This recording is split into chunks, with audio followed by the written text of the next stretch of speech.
Hantaran Facebook milik Tun Dr. Mahathir Mohamad kira-kira 7 tahun lalu kembali tular selepas tersebar video kenyataan terbaru beliau yang mempetikai proses pengampunan penuh Datuk Seri Anwar Ibrahim.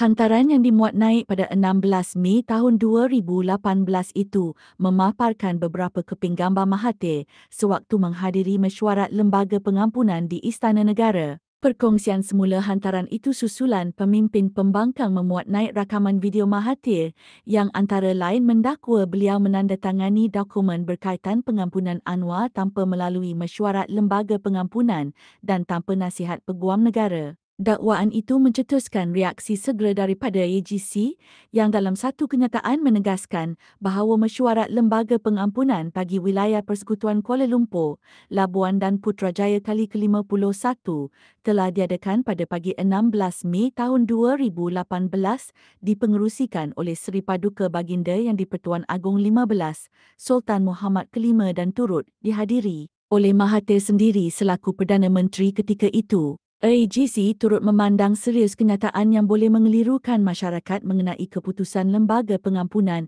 dan menegaskan bahawa isu ini menyentuh kepentingan institusi dan perlembagaan negara. Kenyataan bercanggah Mahathir dengan bukti kehadiran beliau dalam mesyuarat tersebut kini menarik perhatian ramai sekaligus menimbulkan persoalan mengenai motif sebenar di sebalik kenyataan yang dikeluarkan 7 tahun selepas peristiwa itu.